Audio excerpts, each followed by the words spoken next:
Rockumentary Red Hot Chili Peppers is indeed a fantastic documentary with some exclusive MTV interviews of the band when Dave Navarro was their guitar player. I'll let you enjoy it. We're going to tour the world. We're going to spread the cosmic love vibe all over the world and the universe. We're going to blaze the trail of red hot funkiness everywhere we go. Yep.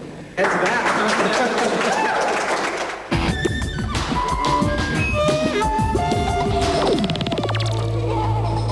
There's been times when we've flat out sucked, and there's been times when we've made asses of ourselves, and there's been times when we've been great, you know? But, you know, here we are, 12 years later, and we're still doing our thing. It's kind of crazy.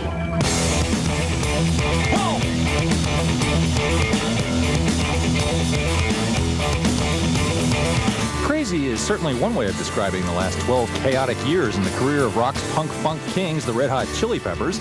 Now, with Dave Navarro, their seventh guitar player on board, the group has unveiled a new album, One Hot Minute, and something of a new sound, too.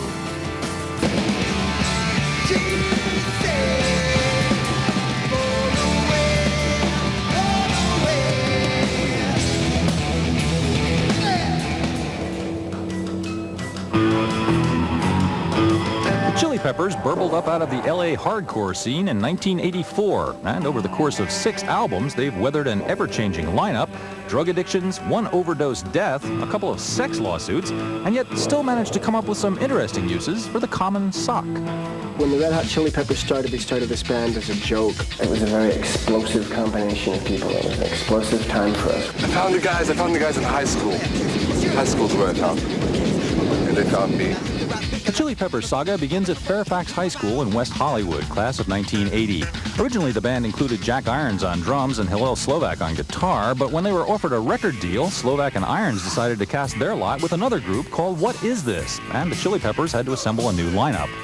Suddenly, the same month that we got a record deal as the Red Hot Chili Peppers, What Is This got a record deal. And Jack and Hillel said, you know what, me and Anthony, we're very sorry, but we're going to go with What Is This because we've been together for 9 years, and you guys are probably going to, you know, pop and fizzle.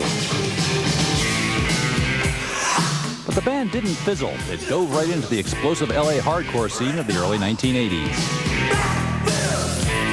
There, the Chili Peppers created a unique musical fusion incorporating the sexual charge of primal funk and a hard-nosed new urban element called rap.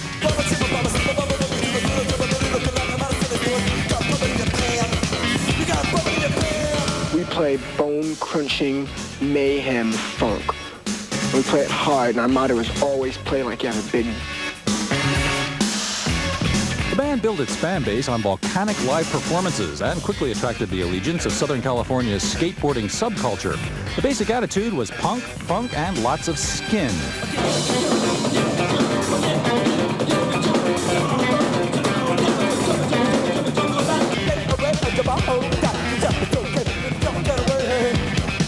Just the chemistry of Flea and I being best friends for so long, or on and off best friends, the chemistry just turns into pure crazed energy. We've got a record. The record comes out on August 18th. It's called The Red Hot Chili Peppers. It's going to be the wildest, craziest, zaniest, movingest, groovingest thing you ever heard. It's an explosion of color and sound. It'll boggle your mind and bedoozle your booty.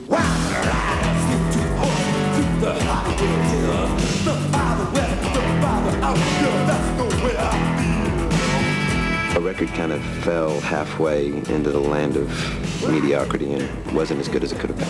That I think the songs on it are really good, and we had like a really intense, fiery emotion at that time, and we didn't capture it at all. Now for the second record, Hillel Slovak decided to quit What Is This and come play music with us, which was grand. He and I and Anthony had a special bond that could never be replaced by anything. We just love each other, you know. I don't think we could stay away from each other for too long. We were extraordinarily close.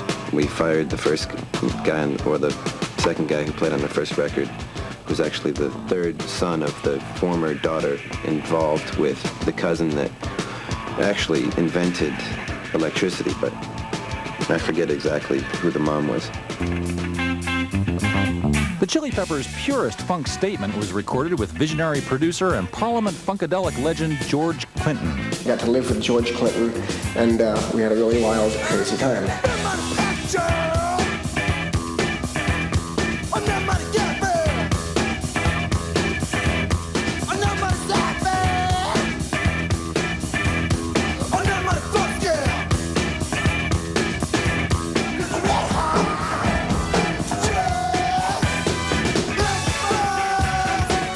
happen to really have an affinity for the funk. It does something to my body that makes life worth living. My man. So we just got little tastes and inklings of funk along the way, but the more we got exposed to it, the more I think we intuitively recognized that it had a very powerful emotional and physical effect on the human body. Lyrically, the Chili Peppers were committed to the subject of sex. I find sex very inspirational. I've often written about it in music because there's a very powerful and direct correlation between sexual energy and musical energy. For their third album, the Chili Peppers' old high school pal Jack Irons returned to the drum chair, thus reuniting the original band. We got the original lineup back. We got Jack Irons back.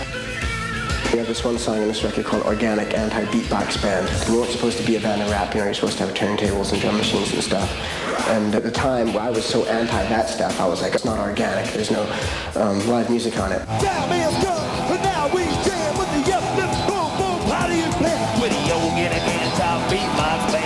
This is like the last record we made with Hillel. This is a mighty fine record. The Chili Peppers had never been strangers to drugs, and by the spring of 1988, both Anthony and Hillel had become heroin addicts. They kicked for a while, but Hillel secretly relapsed, and on June 27th, he was found in his apartment, dead of an overdose. You know, no one gives you a manual for this when you're a kid. You just sort of figure it out as you go along, and sometimes things happen too quickly and too tragically for you to ever gain the experience that it takes to get over that hump and on to a new way of dealing with this pain. You know, perhaps a more spiritual way of dealing with the pain.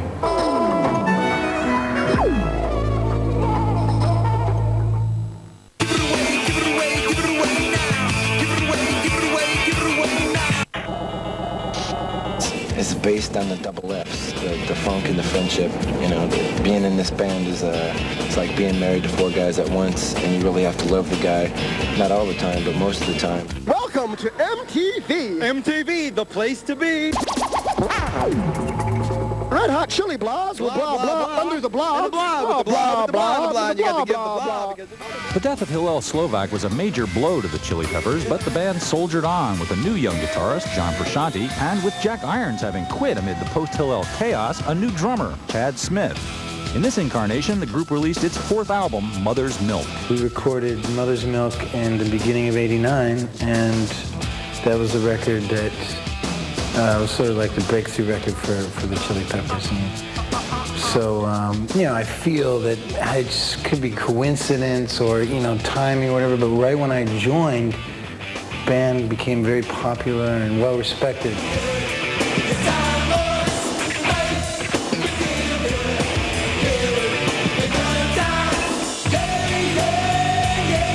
Chad Smith is a very big guy. He's 6'3". I like to refer to him as a very wild, psychedelic herd of stompeding rhinoceroses on the drums. First record, John Frusciante joined the band, amazing young kid. We find this kid on guitar who just wails, you know, who just is musically knowledgeable. John Frusciante was a huge Hillel Slovak fan and a student of Hillel, more or less. And after a while, as you know, he was in the band, he started developing his own sense of aesthetics and his own sense of creating art, and it was a really good thing, and he ended up writing some really great music with us. I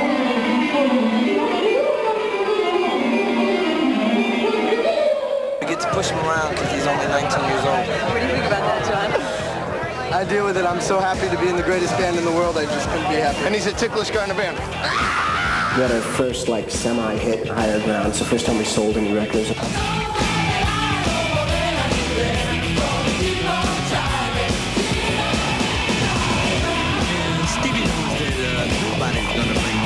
Stevie begged us, called me like twice a day for about a month, just begging us to do Higher Ground. And I said, Stevie, get off my back. You know, I don't have time to cover your song. I've got my own songs to be playing here. And Stevie, his persistence was rather amazing. And after he decided to pay us a substantial amount of money to cover his song, we finally agreed.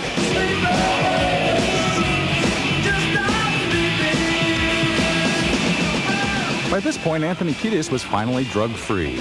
Anthony was really very freshly sober. He was really discovering a new world of what it was like to be straight, you know. And very into letting people know about it.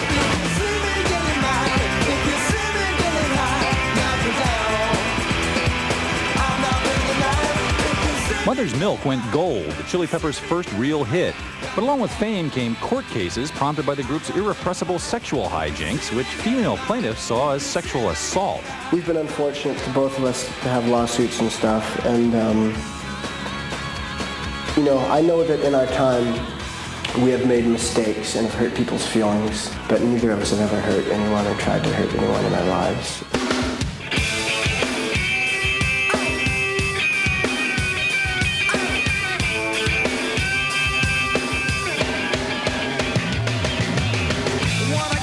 In an unprecedented move, the Chili Peppers did not change their lineup for their next album, Blood Sugar Sex Magic. We're making a record here in this house. It's the first time that we've ever made a record with the exact same lineup twice in a row. The group did, however, change labels and producers, bringing in rap and thrash guru Rick Rubin. If Baron von Munchausen had ejaculated the four of us, being the Red Hot Chili Peppers, onto a chessboard, I would have to say that Rick Rubin would be the perfect chess player. What I got, you got to give it to your mama.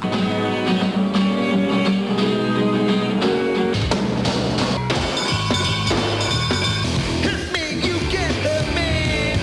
Suck my kiss. There's a song on our new record called Under the Bridge, and that song came about because during the course of my life, I was what you might call a hardcore junkie for many years. The crux of the song is based on loneliness, and there's this one little lyrical phrase that comes in at the very end of the song, which says, under the bridge downtown is where I drew some blood. Under the bridge downtown, forgot about my love. Under the bridge downtown, I could not get enough. Under the bridge downtown, I gave my life away.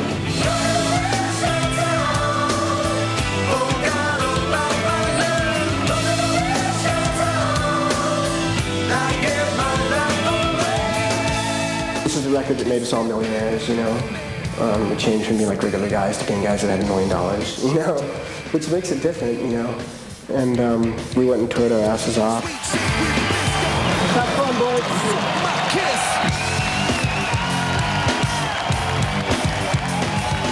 You know, all of a sudden we achieved all this success. We got lots of money and all this stuff, and it was kind of, everything fell apart for me. We've been on tour for a long time right now without any rest, and I'm a wreck. Look at me, I'm a wreck. I haven't slept, I haven't eaten right, it's crazy. The other day, Flea woke up. I only weighed 3 pounds. 3 pounds. 3 pounds. That's right. I'm back up to 4.5 now. It was really hard. I didn't sleep, no one was getting along. John was really unhappy being in the band. The record's still good. Touring for it was rough. It's kind of sad. Exhausted and unhappy, John Frusciante quit the Chili Peppers very suddenly midway through the band's 1992 world tour. We were just lost. We were completely lost and struggling to keep things going like we've always done. And I guess in the back of our hearts we knew that somehow it had to work out.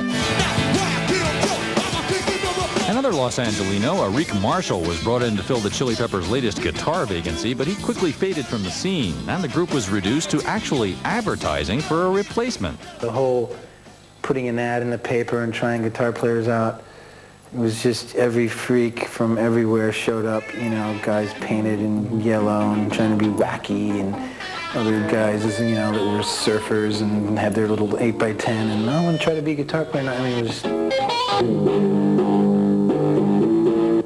we opened ourselves up to it, but it turned out to be kind of a nightmare.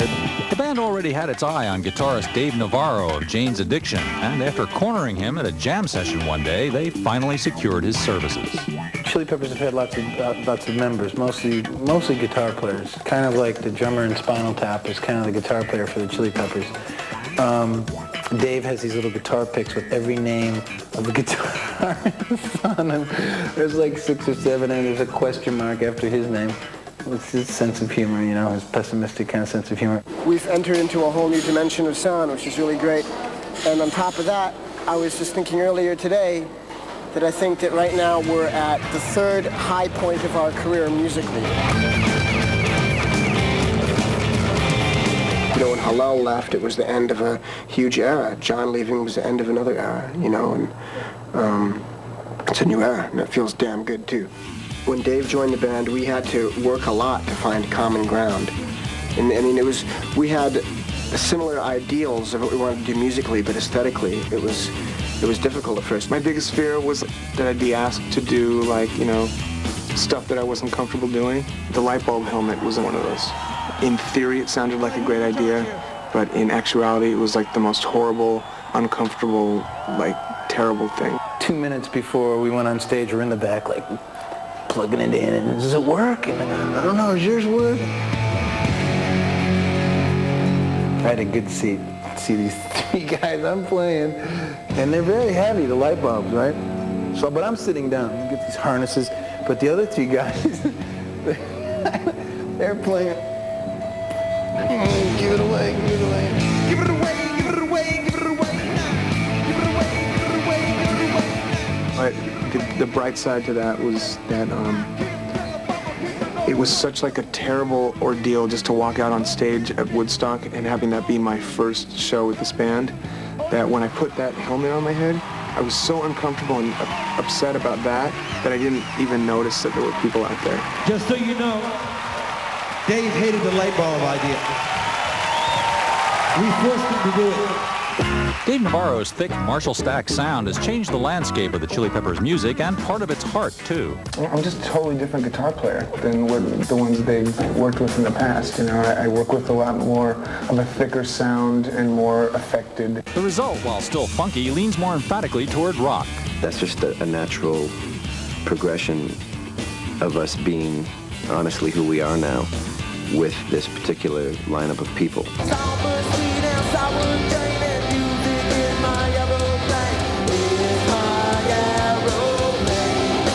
Having helmed the mega-successful Blood Sugar Sex Magic, producer Rick Rubin was called in once again for One Hot Minute. Their historical experience has been really first as a funk band. Starting with the last record and really coming into fruition in this record is developing the more melodic side of the band. I think overall feel of the album is kind of a darker one than the Chili Peppers are used to having.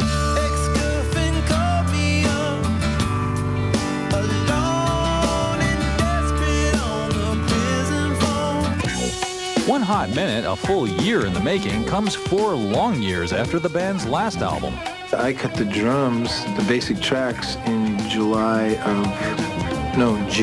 of '94. I don't think that when we started making this record a year ago that I was ready to do what I needed to do for this record. I had to go through a year of emotional and psychological catastrophe to grow to be in the shape that I needed to be a quarter member of this outfit.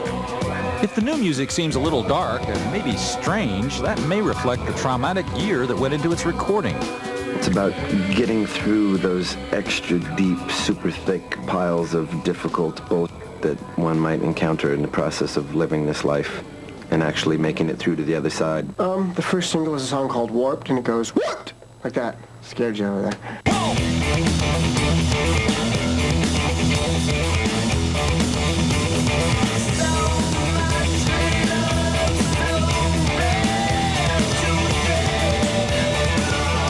The lyrics probably have to do with like some life changes that Anthony underwent. I like it when Anthony says, he says, "I'm pretending to be strong and free."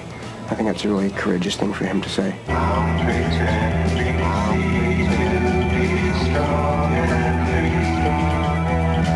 There's a song on the record called Transcending, which Anthony and I wrote the lyrics for, which is about River Phoenix, and I was very, very close to him. River is the kindest person I've ever known in my life. I love him so much.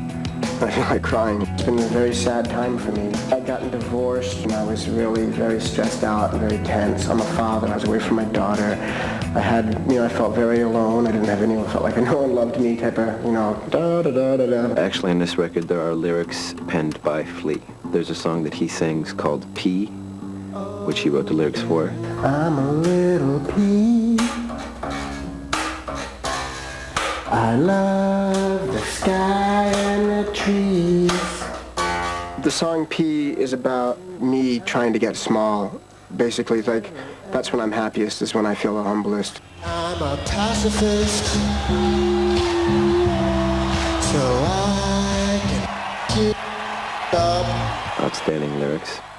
The Chili Peppers' new music may seem more serious, but the band's promotional strategy remains the same. Attention shoppers. I hate band photos.